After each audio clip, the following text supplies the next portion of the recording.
que é possível para um homem pedir pensão à mulher? Por que não? O que será que a lei fala sobre isso, hein? Será que a lei da pensão é justa? O tema justiça tem cada vez mais dominado o noticiário, né? E são tantos termos jurídicos entrando no nosso vocabulário, tantas leis sendo citadas, tantas ações judiciais sendo cumpridas ou descumpridas, que a gente achou que seria um bom momento para explicar aqui como funciona a justiça brasileira. Por isso, a gente chamou para o estúdio o professor de processo penal da USP e advogado criminalista Gustavo Badaró. Doutor Gustavo, bem-vindo ao Como Será. Obrigada por ter aceitado o nosso convite. Por favor, fique à vontade. Pois é, eu estava falando, né, sobre pensão alimentícia. Um homem pode pedir pensão à ex-mulher? Pode pedir pensão. A lei prevê o direito de alimentos tanto para as relações de parentesco por consanguinidade, pai, filho, neto, quanto em relação ao casamento. E ela não faz essa distinção de que só a mulher pode pedir para o homem. Se um dos dois tiver necessidade e o outro tiver capacidade de pagar, pode pedir. Bom, os nossos telespectadores aqui no Como Será, você sabe, né? Mandam sempre várias perguntas para a gente durante a semana, pelas nossas páginas nas redes sociais, pelo nosso site, comoserá.com. A primeira que mandou foi a Marlene Moraes. Ela pergunta, um presidente manda na justiça brasileira? Vamos lembrar que a gente vive numa democracia, né? Nós temos aí os três poderes, o executivo, o legislativo, o judiciário. Então, o presidente é do executivo. Ele manda na justiça brasileira? Como é que funciona? Não, a Marlene faz uma pergunta interessante e acho que um pouco dessa confusão também vai por existir um Ministério da Justiça. Mas, na verdade, os poderes são independentes. O presidente da República é o chefe do Poder Executivo da União, né?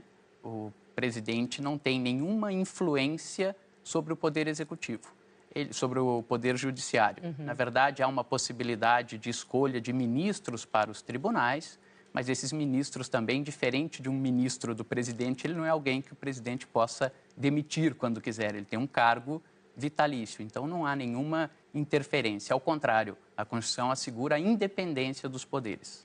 Então, e esses três poderes que trabalham independentemente, quer dizer, o poder legislativo, que é o Congresso, né, os deputados, os senadores, eles estão lá fazendo as leis, né, que o executivo tem que executar. Tem que colocar em prática. Exatamente, né? Cumpri-las. Cumpri-las. E o judiciário, então, portanto, né, tem que zelar para que tudo dê certo. Quer dizer, é o nosso terceiro poder, certo? Exatamente. E principalmente nos casos em que alguém se sente lesado, alguém acredita que teve um direito seu não respeitado, a forma dele buscar o respeito a esse direito, naquela situação concreta da vida dele, é ir ao Poder Judiciário propor um processo para que um juiz declare quem tem direito ou não. Então, a gente tem mais uma pergunta. Quem mandou essa foi a Jaque Costa. O que é e para que serve o Ministério Público que a gente tanto tem ouvido falar? O Ministério Público é uma instituição muito importante. Pela nossa Constituição, ele não pertence a nenhum dos três poderes, mas a Constituição diz que o Ministério Público exerce uma função essencial para a administração da justiça, assim como a advocacia. O Ministério Público tem um papel importante nos processos envolvendo crimes, porque o Ministério Público é o acusador, mas também o Ministério Público atua em outras questões não criminais. Por exemplo, quando nós temos os chamados direitos difusos, que são direitos que não pertencem a uma pessoa individualmente, mas a todos, como, por exemplo, um meio ambiente saudável, como direitos dos consumidores como um todo, de uma grande categoria de consumidores. Cabe ao Ministério Público também a defesa desses direitos. Então, a gente tem mais uma perguntinha. A Ana Paula mandou agora por vídeo. Vamos ver. Bom dia. Eu gostaria de saber como que a gente acessa a justiça para pequenos problemas do dia a dia que a gente tenha para não ter que ter a mão de obra de abrir um processo. Pois é, porque o senhor estava falando da primeira instância, né? É por aí que o cidadão comum começa acessando a justiça? Sim, o cidadão comum começa acessando e, no caso de alguém ter um direito seu que queira reivindicar, um mecanismo mais simples e que sequer necessita de advogado são os juizados de pequenas causas. Nesse juizado, o cidadão pode comparecer sem advogado e desde que o valor daquela reclamação dele seja de até 40 salários mínimos, o que é um valor bastante elevado, ele pode promover esse processo sem a necessidade de um advogado.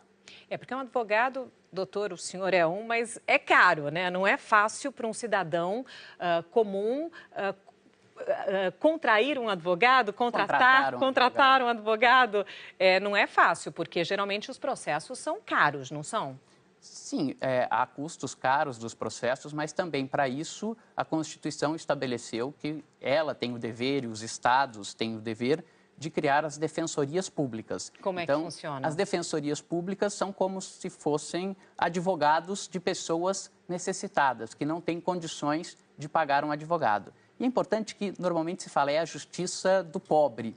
O pobre, para a lei, é um conceito mais amplo. A pessoa não precisa ser paupérrima, não ter dinheiro nenhum. A lei considera pobre quem não tem condições de pagar as despesas do processo, sem com isso se privar dos suas próprias atividades, dos seus próprios gastos. Temos mais uma perguntinha então agora, é da Cláudia Marchetti. Quais seriam sites confiáveis sobre leis para consultarmos em caso de dúvidas?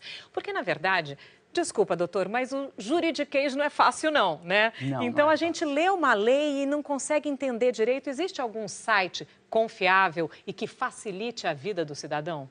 Existe. Para conhecer a legislação, eu vou aconselhar o que eu uso, é o site da Presidência da República. No site da Presidência da República tem um campo legislação e lá você tem todas as leis, inclusive por ordem cronológica.